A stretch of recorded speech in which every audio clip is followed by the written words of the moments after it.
Começar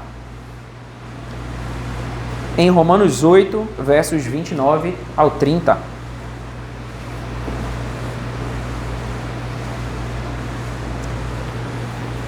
Vamos orar para dar início à nossa aula? Santo Deus, nós estamos aqui na Tua presença, Senhor Deus, para aprender mais de Ti, para ouvir mais da Tua glória, Senhor Deus. Nos enche da Tua sabedoria e do Teu conhecimento, Pai. Quebranta o nosso coração e nos faz, Senhor Deus, ter um coração de aprendiz. Nos permite ouvir os Teus ensinamentos e pô-los em prática na nossa vida, Pai. Essa é a nossa oração como igreja, no nome de Jesus. Amém. Amém, meus irmãos. Então, Romanos 8, dos versos 29 ao 30. Lê pra gente aí, por favor. Dani, lê pra gente.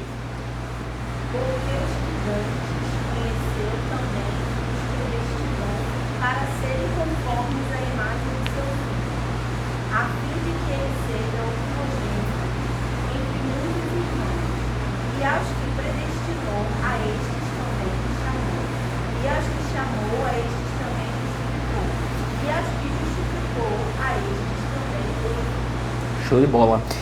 Isso que Dani leu aqui, como os irmãos bem sabem, se chama a Ordem da Salvação. Curiosamente, a gente também estudou lá com as crianças.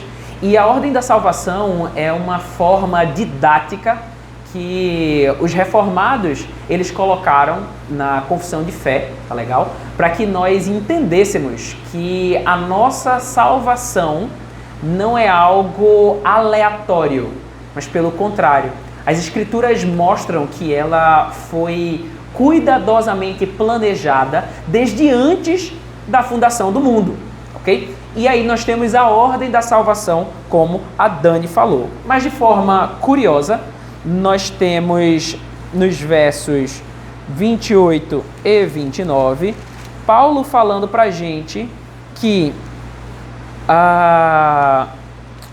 aqui na Terra, a nossa salvação começa com a predestinação, que, como eu falei para vocês, é aquela que acontece pelo beneplácito da vontade de Deus desde antes da fundação do mundo, certo? Ela começa através da predestinação e termina com a glorificação.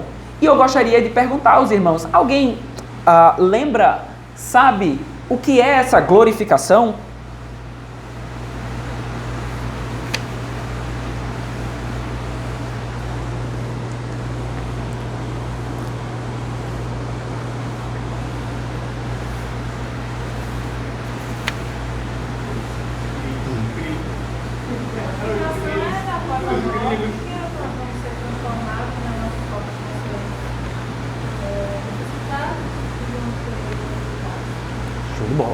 Glorificação é o estado final do crente.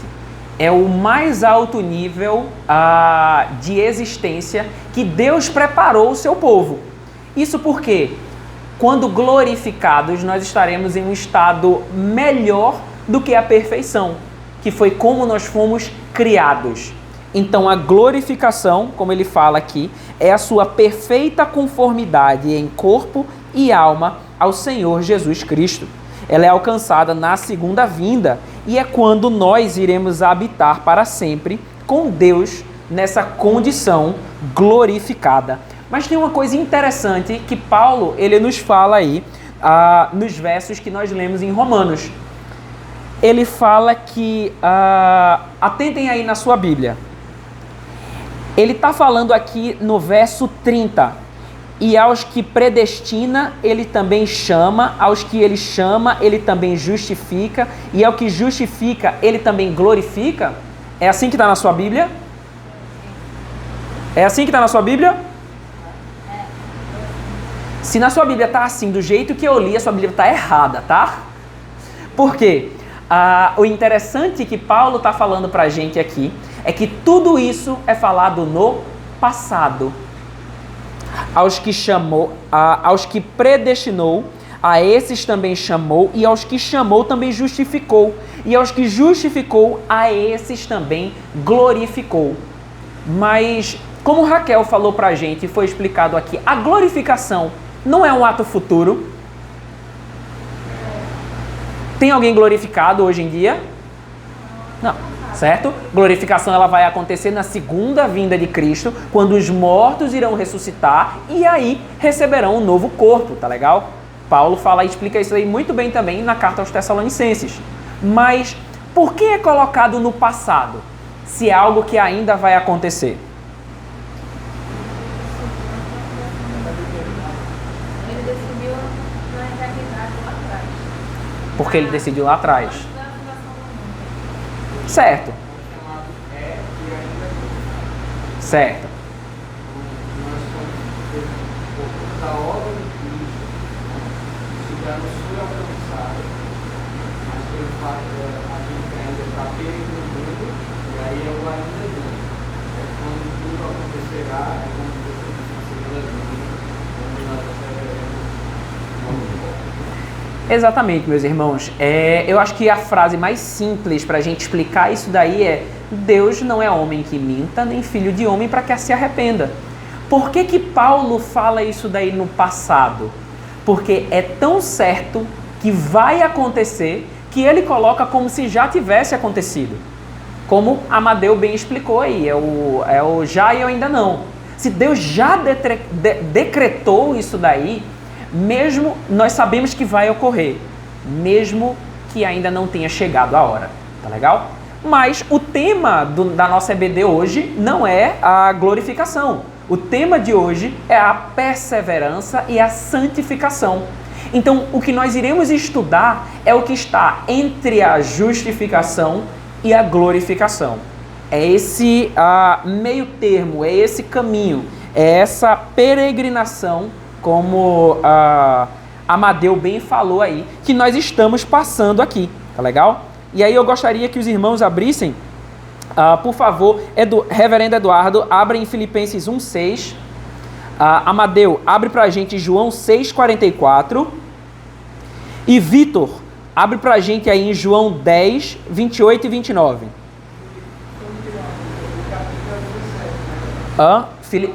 Desculpa, não te ouvi. O capítulo nós iremos estudar o 16, certo? Nós vamos ler a respeito da perseverança. Nós vamos ler o capítulo da perseverança ainda, tá certo? Mas Filipenses 1:6. Ele pode falar, pode ler.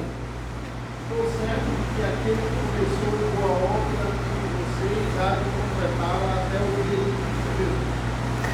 A perseverança dos santos é a doutrina que nos traz à memória a certeza da salvação. Da mesma forma que Paulo, a respeito dos decretos de Deus, ele sabe o quanto que esses decretos eles são imutáveis. Paulo nos fala que se Deus assim decretou para alguém ser salvo, essa pessoa com certeza seria salva. Porque se foi Deus quem iniciou a boa obra, isso é, a conversão, ele irá tomar conta de levar esse crente, de fazer esse crente crescer e levá-lo até a perfeição final, que é a glorificação. Por vezes, nós somos chamados do povo do uma vez salvo, salvo para sempre, não é verdade? E será que a certeza da salvação ela vai nos tornar relapsos quanto à santificação? O que vocês me dizem? Será que se eu já tenho a certeza que eu vou ser salvo, por que eu vou para a igreja? Se eu já tenho a certeza que eu vou ser salvo, por que eu vou fazer boas obras?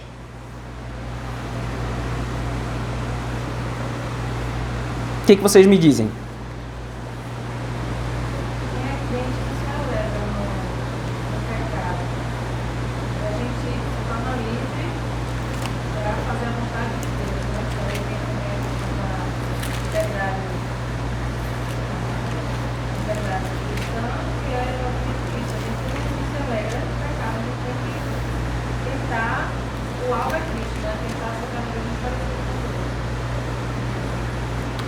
a respeito da perseverança dos santos, peço que os irmãos agora abram o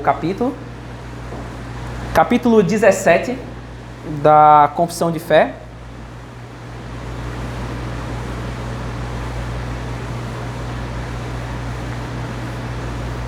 Vamos fazer aquela leitura voluntária dos 3 parágrafos. Deus aceitou em seu bem amado, e ele chamou eficazmente e santificou pelo seu Espírito.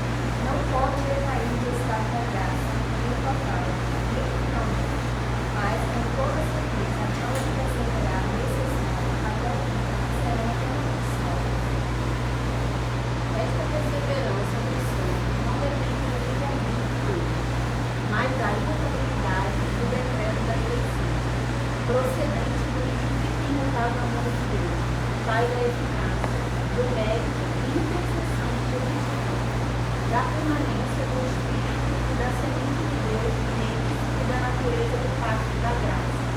Em todas estas coisas vem a sua certeza e infalibilidade.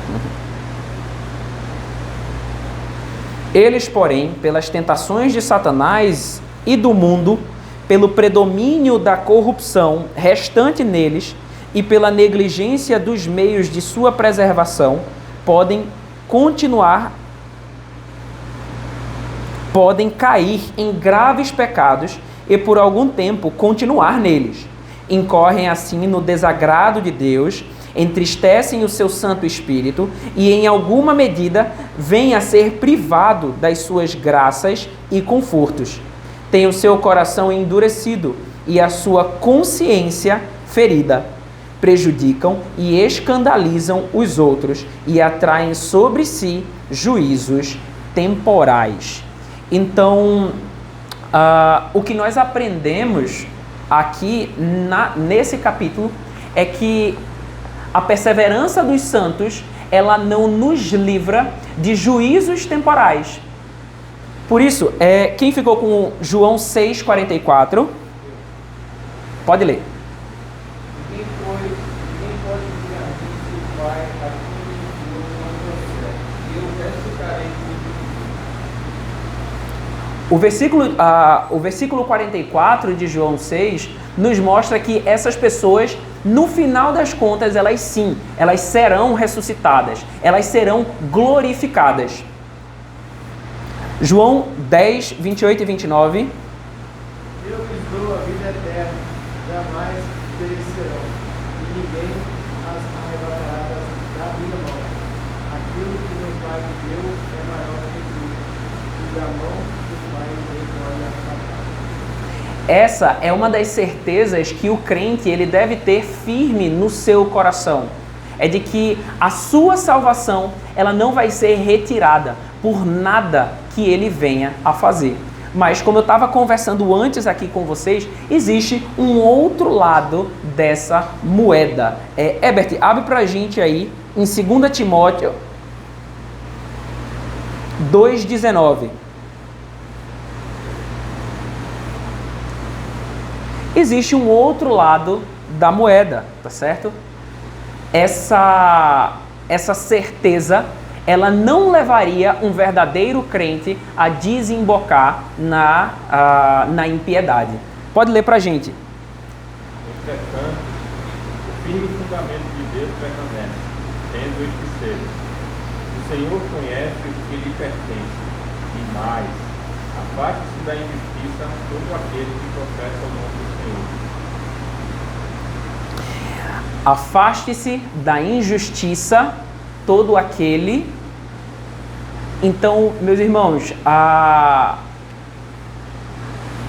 acusação que por vezes nós temos de que a doutrina da perseverança dos santos, de que nós não iremos perder a nossa salvação por nada, é algo que outros crentes podem nos acusar de sermos lenientes com a impiedade, com a imoralidade.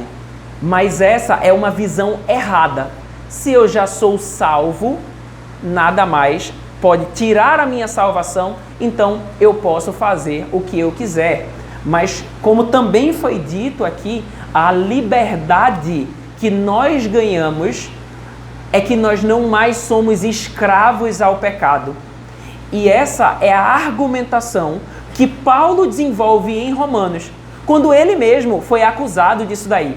Em Romanos 3, Paulo, ele nos fala que muitos estavam acusando ele de, olha, pratiquemos males para que venham bens. Se eu sou salvo, eu posso simplesmente continuar com uma vida impiedosa, porque nada vai tirar a minha salvação. Mas Paulo fala, olha, quem me chama, quem me acusa disso daí, recebe a sua própria paga, o seu próprio mal. Porque essa é uma visão errada da doutrina da perseverança dos santos, tá legal? Lá em Romanos 3,8, ele fala, e ele nos diz, olha, nós não podemos nos acomodar com essa doutrina. Uma vez salvo, salvo para sempre, então pouco importa como eu vivo. Se nós formos salvos, nós devemos abandonar o pecado. E aí, Filipenses 2, 12 ao 13, abre para a gente, por favor, Iracema.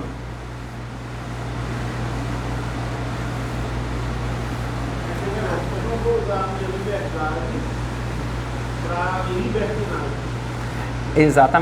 Exatamente.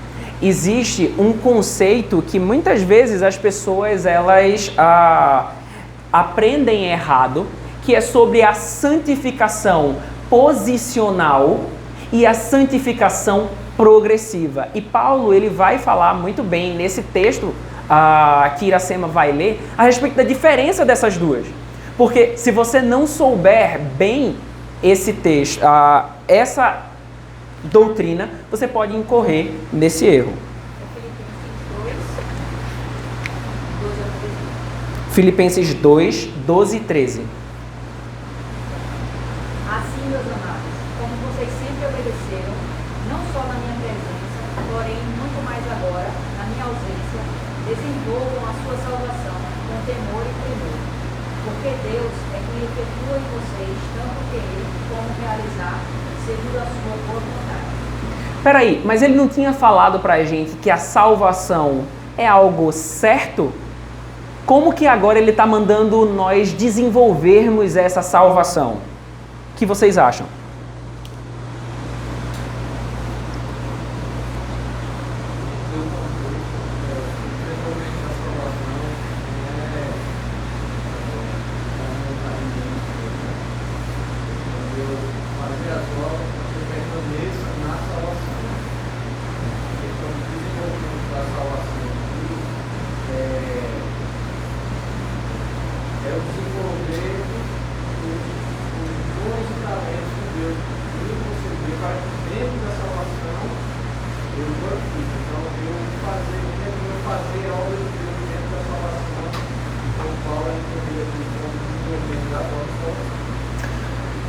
Uma forma que exemplifica bem, assim, que eu acho que ilustra bem esse exemplo, foi a vida de Jacó naquele episódio em que ele estava sendo perseguido, ele foi perseguido ali pelo seu irmão Esaú, né? Nós estudamos há algumas semanas atrás lá no grupo familiar, e aí Jacó, ele soube que o seu irmão estava perseguindo, tá legal? Estava vindo ao encontro dele com um exército, e a ideia, Jacó fica apavorado. E quando ele vai até Deus, Deus fala, olha,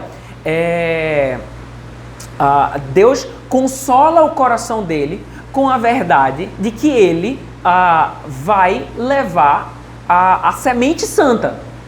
Por conta disso, ele, de alguma forma, Deus o livraria daquela situação. Mas o que acontece? Jacó simplesmente ele vai despreocupado encontrar seu irmão? De forma nenhuma. Ele faz preparações. Ele estava viajando com um grande grupo, e aí ele separa as mulheres, as crianças, os jovens, e ele toma atitudes. Então ele orou sabendo que tudo depende dele, que tudo depende de Deus. Mas ele trabalhou como se tudo dependesse dele. E essa é a vida que o cristão deve ter.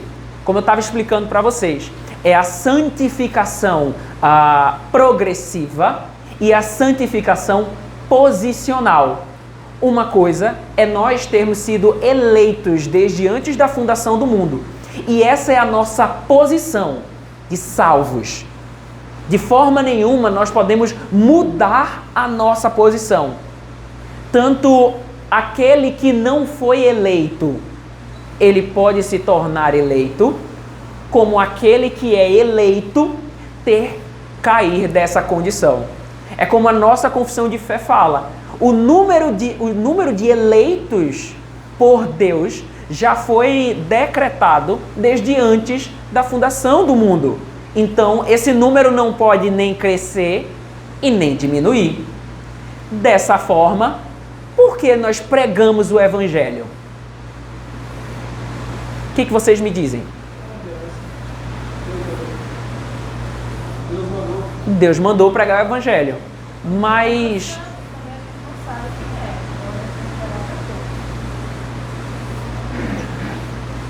e Deus precisa. E a fé deve ser ouvir. E ouvir a palavra de Deus. Então a gente tem que pregar, porque é a ferramenta que Deus usa, né? E será que Deus precisa de Raquel para pregar o Evangelho? Não, mas é o meu ordinário que ele fez. Nós fazemos como extraordinário, mas ele deu uma ordem para a gente, que é para seguir dessa forma, a forma ordinária de acontecer o que ele quer. E precisar os planos dele. É por isso que é fácil dar aula na Bereia, entendeu? O pessoal já sabe de tudo, pô. Mas, meus irmãos, esse ponto que nós estamos falando aqui já começa a entrar, por isso que eles estão tão interligados. A perseverança dos santos é algo que está intimamente ligado com a sua santificação. Como Paulo, ele falou, olha, você foi predestinado. Mas você foi predestinado como Paulo também fala em Efésios, para as boas obras. Para as boas obras. Por isso que nós, de forma não mais posicional, mas de uma forma crescente, devemos desenvolver a nossa salvação. Então, uma coisa é a salvação posicional, e outra coisa é a nossa salvação progressiva, que também é conhecida como santificação. O que Paulo nos está falando aí em Timóteo é que nós devemos seguir um caminho de santidade, pois só dessa forma é que nós iremos, em última instância, confirmar a nossa salvação. Vamos agora ler o capítulo 13, santificação.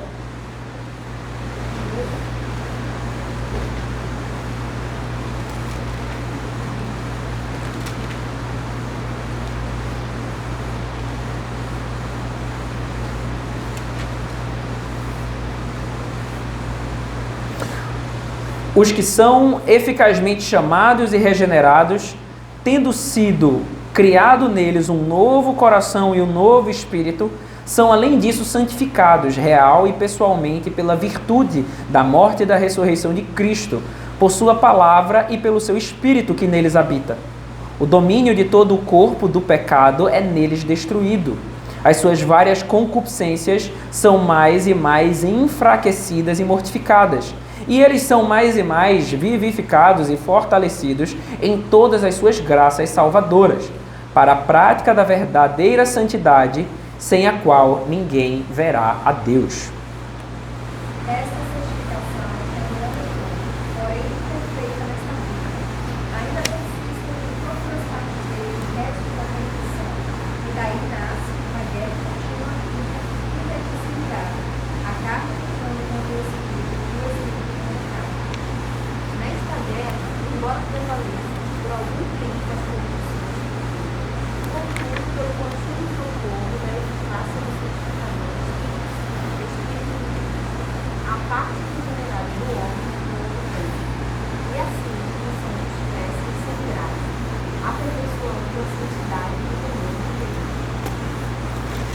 Atentem aqui para a leitura de Romanos 6, onde nós vamos entender mais sobre essa santificação. Romanos 6, do verso 1 ao 10.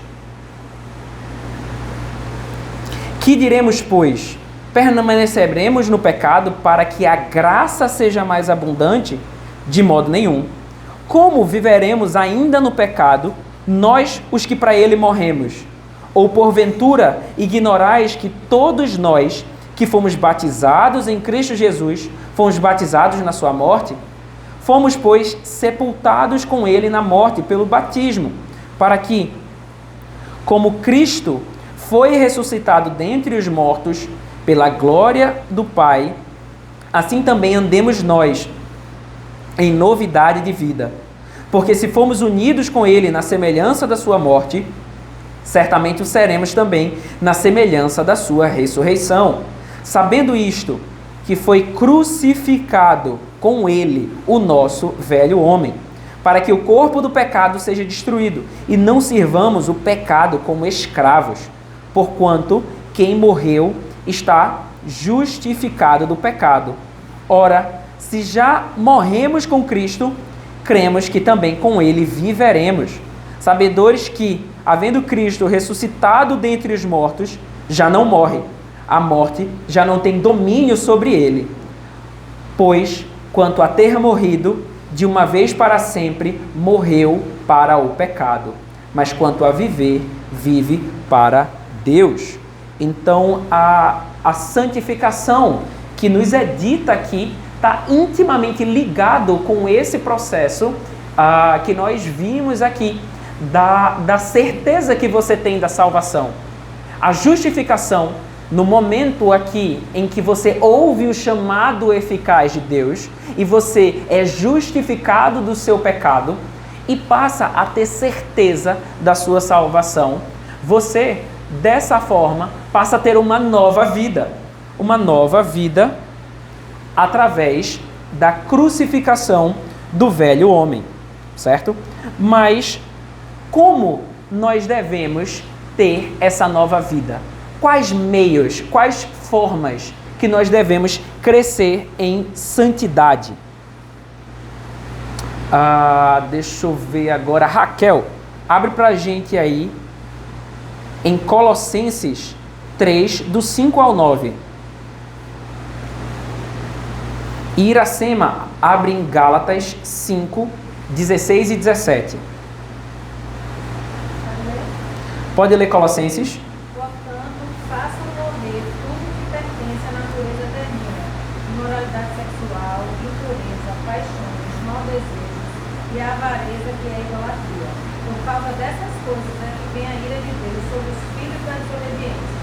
Vocês também andaram nessas mesmas coisas no passado, quando viviam nelas.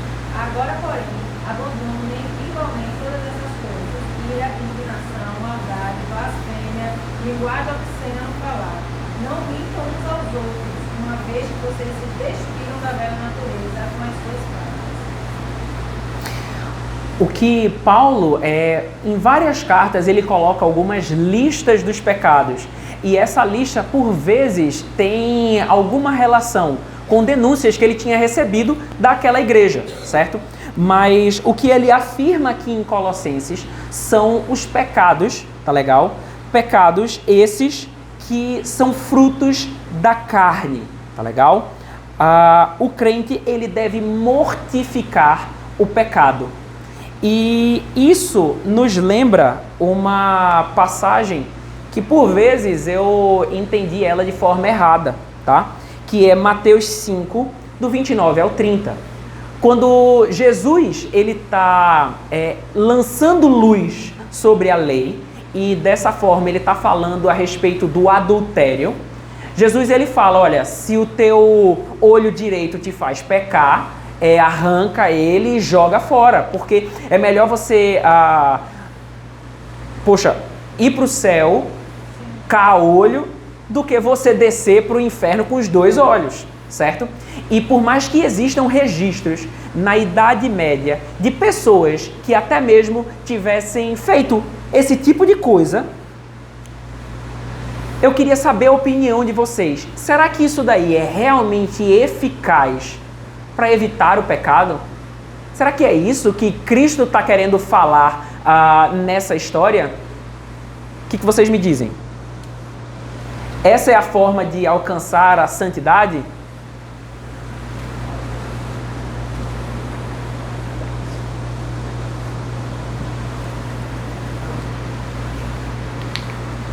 Não, por que não, Amadeu?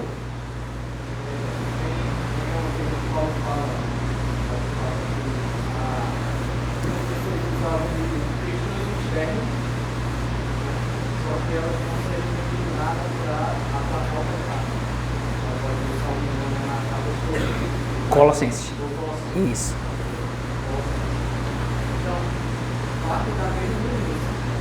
Porque Cristo não está pedindo que você seja um filho, mas o propósito é outro. O propósito é que você, aí vai falar aqui, que se nega a si mesmo.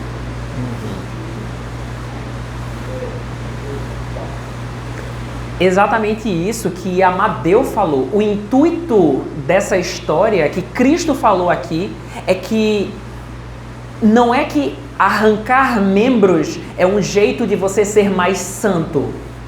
Porque ele está falando, olha, na passagem aqui ele fala sobre adultério, ele fala, olha, é melhor você tirar um olho do que você ver a mulher adúltera. Mas o que Cristo está falando é que é melhor você ser uma pessoa mutilada do que você enfrentar o juízo de Deus.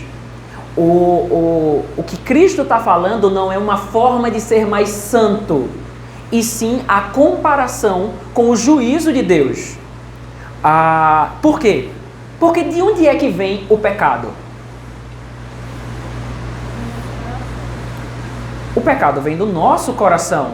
Dessa forma, para você evitar o pecado, você sem braços, você vai continuar a pecar? Claro que vai.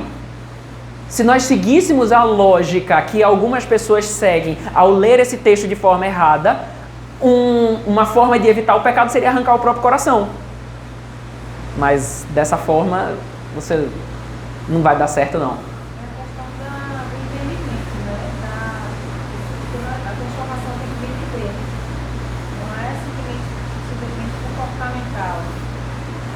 Então a pessoa, se tem alguma coisa que faz pecar, se está vendo alguma coisa que faz pecar, se afasta daquilo, arranca aquilo da tua vida, né? Tira aquilo, né? Então é uma questão de consciência, assim, é o coração, né? Você entender que aquilo ali te afasta de Deus. Então arranca, seja, não fique negociando com o pecado. Só vou dar uma olhadinha, não olhe mais, essa é a última. Não, Deus assim, se afasta, não olha. Né? Porque é o coração, é o entendimento, né? Com certeza, Raquel. Isso que você falou é algo muito útil para lutar contra o pecado. Você se afastar fisicamente, isso é, você evitar a tentação, tá legal? É algo muito útil. Mas nós precisamos entender que Paulo, ele também nos dá, as escrituras também nos dão uma forma para nós desenvolvermos a nossa salvação e, por consequência, nos afastarmos, mortificarmos os feitos da carne, como nós bem lemos aqui, tá legal? Mortificarmos esses feitos, esses frutos da carne. Lê pra gente aí, por favor, Iracema. Gálatas 5, 16 e 17. Digo, porém, o seguinte: vivam no Espírito, e vocês jamais satisfarão os desejos da carne. Porque a carne luta contra o Espírito e o Espírito luta contra a carne, porque são opostos entre si, para que vocês não façam o que querem. Mas, se são guiados pelo Espírito, vocês não estão debaixo da lei. Ora, as obras da carne são conhecidas, que são imoralidade sexual, impureza, libertinagem, idolatria, feitiçarias, inimizades, rixas, ciúmes, iras, discórdia, divisões, facções, invejas, bebedeiras, orgias e coisas semelhantes a estas. Declaro a vocês, como antes já os preveni, os que praticam tais coisas não entrarão no reino de Deus. Mas o fruto do Espírito é amor, alegria, paz, longanimidade, benignidade, bondade, fidelidade, mansidão, domínio próprio. Contra essas coisas não há lei. Entendam uma coisa, meus irmãos, quando Paulo, ele mais uma vez iniciando mais uma lista de pecados, frutos da carne, tá ok? Ele está falando aqui aos Gálatas, a uma igreja. Entendam que ele não está falando a descrentes, tá certo? Ele não está falando a descrentes, ele está falando a crentes. E ele fala uma forma de você lutar contra o pecado. Ele fala, olha, lê novamente aí o início do verso 16. Digo, porém, o seguinte: vivam no Espírito, e vocês jamais satisfarão os desejos da carne. Me digam, meus irmãos, o que é viver no Espírito? Porque é isso que ele fala, olha, viver no Espírito e você jamais. No grego, essa daqui é uma dupla negativa. Nunca, jamais, é o absolutamente não satisfará os desejos da carne. O que é viver no Espírito, meus irmãos? Alimentar o Espírito, certo. O que é alimentar o Espírito?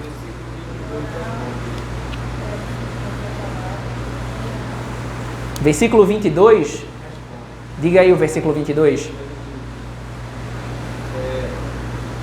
Amor, alegria, paz, longanimidade, benignidade, bondade, ele dá a lista de todo o fruto do Espírito.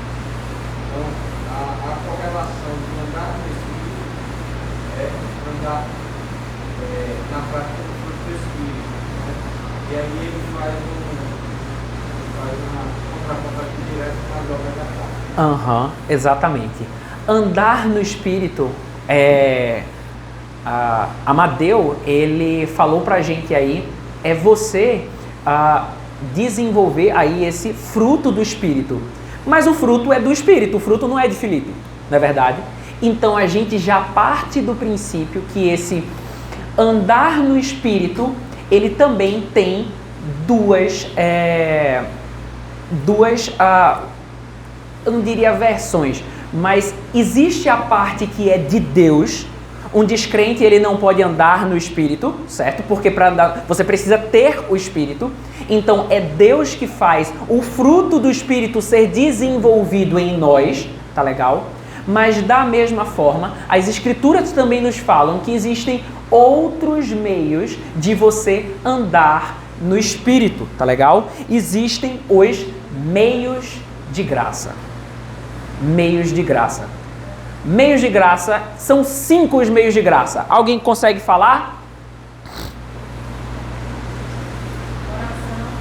Oração. Culto público. Ceia, isso é, os sacramentos. A palavra de Deus, certo? A palavra de Deus e admoestação e exortação. A gente vê, meus irmãos, que Deus, ele não apenas nos deu coisas que nós não devemos fazer. Ele falou, olha, não faça isso. O mandamento de Deus, ele também é positivo. Façam isso, andem no Espírito. Por isso, essa é a nossa relação que nós devemos ter de santificação. Não é apenas você ter a certeza que você é salvo, mas você andar no Espírito, você praticar as boas obras para a qual Deus separou para que você as praticasse. Então, é você fazer crescer essa sua santificação. Então, desenvolver a sua salvação. Alguém tem mais alguma pergunta?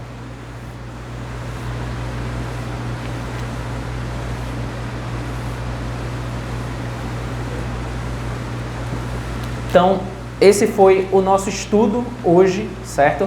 Sobre certeza da salvação, a perseverança dos santos e sobre a santificação.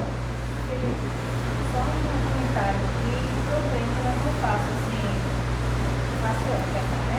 Mas dizendo assim, por exemplo, discípulos falam, se vocês têm certeza de salvação, então vocês podem pecar, né? À vontade, Uhum. sabe como ser salvo.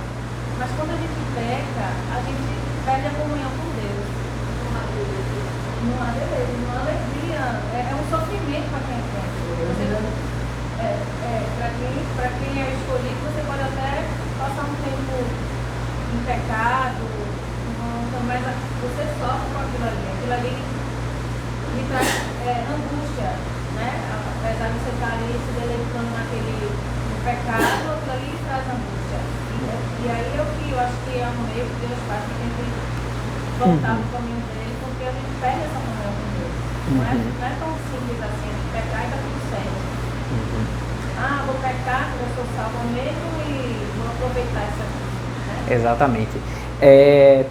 Eu vi uma vez uma pregação de Paul Washer, que um jovem perguntou a ele, olha, pastor, como é que eu tenho certeza que eu sou salvo? Aí o pastor, olha, faz o seguinte, sai daqui agora e vai pro primeiro bordel e se acaba lá. Vai nesse exato momento. Vá lá e cumpra todos os seus prazeres. E depois que você fizer isso, você sai, você enche a cara, você bebe da forma que você nunca bebeu na sua vida. E o jovem ficou consternado, né? Como assim o pastor me mandando fazer isso? Isso poderia dar até problema, né? E o jovem respondeu ao pastor, olha, não, de jeito nenhum, claro que não, claro que eu não vou fazer isso. Ele falou, por que você não vai fazer isso? Ele, porque é pecado. Ele, pronto. É dessa forma que você sabe que você é salvo. Porque o Espírito Santo, ele lhe convence da justiça e do juízo de Deus. Você não anda como um ímpio, seguindo os próprios desejos do seu coração. Você tem o Espírito de Cristo, você é uma nova criatura. E para nova criatura é totalmente incompatível viver no pecado. É incompatível. O crente que ele vive no pecado, ele é a mais miserável de todas as criaturas. É por isso que Hebreus fala pra gente, se a pessoa rejeita o Evangelho, como que a gente vai trazer ela de volta? A pessoa que uma vez declarou a sua fé em Jesus Cristo e apostatou da fé. Falou, não quero mais saber desse Jesus aí. Como que eu vou trazer de volta essa pessoa? Eu vou pregar uma novidade para essa pessoa? Não, ela já sabe que Cristo morreu pelos pecados, mas ela renegou isso daí. Ela preferiu as paixões do seu coração. E aí essa pessoa, Paulo fala, o autor aos Hebreus fala, né? Não tem o que fazer por essa pessoa. Você pode, Cristo já foi explicado, Cristo vai morrer de novo por essa pessoa? De jeito nenhum, Cristo já morreu. Então, essa é a triste, é o outro lado da moeda. Todos nós conhecemos pessoas que apostataram da fé. E como falar de Jesus para essas pessoas? Claro, como nós bem estudamos aqui, se essas pessoas forem salvas verdadeiramente, Cristo, de alguma forma, as trará de volta. Mas, mais uma vez aqui, é a pessoa mais miserável, aquela que é um verdadeiro crente que vive na prática do pecado. Quantos pecados são necessários para lançar uma pessoa no inferno? E aí? Apenas um? Quer dizer que se eu for cumprir toda a Bíblia, tiver um nível de santidade altíssimo, ao cumprir toda a Bíblia e pecar uma só vez, eu vou ser lançado no inferno. Por quê? Parece meio injusto, não é verdade?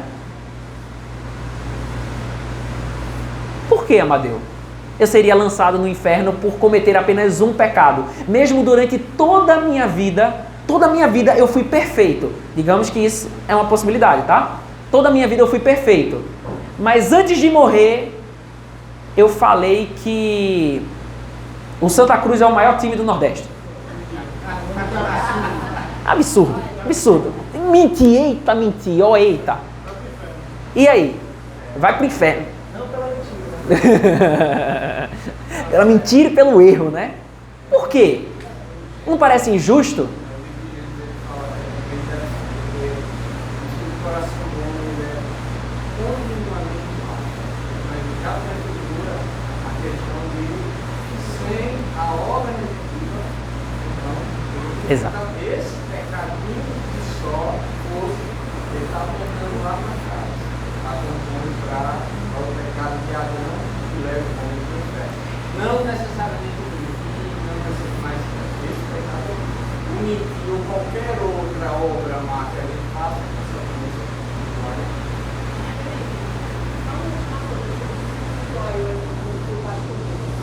Eu achei muito grosseiro. Grosseiro não precisa falar mais duas vezes, porque até porque pessoas que não são cristãs olhariam isso como um túmulo, assim. Sim. Pessoas que não conhecem a Deus, não motel, Sim. até pessoas que não conhecem a Deus, não utilizariam, não Aham. teriam esse padrão, assim, Sim. pra fazer. Eu acho que quando você começa a duvidar, quando há uma dúvida no seu coração, se você é salvo ou não, eu acho que é assim com a matéria. Eu acho que não precisaria você. Claro que isso é entrando numa vida, fala que Deus não conhece uma árvore. Então, se a gente. A maneira como a gente vive já declara se a gente é cristão ou não. E se há uma. Não pecar, não nunca pecar, porque não existe você não vai pecar, mas a maneira como a gente se esforçar para não cometer o erro, e quando cometer o dia a tristeza, porque é um livro de um Deus que você adora e você conhece. Mas eu acho que quando assim, quando você será que realmente eu sou salvo ou não? Será que tem alguma coisa que ele está falando? Eu acho que vai ser uma lanterna para você avaliar por que está gerando aquela dúvida em você, sabe? Uhum. Eu acho muito Aham. escandaloso. Sim. Se você tem dúvida, ó, se você assim, não decidir que não ir para o cordel, mostra Aham. que você é salvo. Eu acho que foi muito E eu concordo com você. da curva, né? Eu acho que eu não daria esse conselho para ninguém, tá certo? Por isso que foi um exemplo de outro pastor que estava falando com um jovem que estava em dúvida da sua salvação. Com certeza, eu não falaria, não aconselharia nenhum jovem dessa forma, pelo amor de Deus, tá? Podem ficar tranquilos, viu, pais?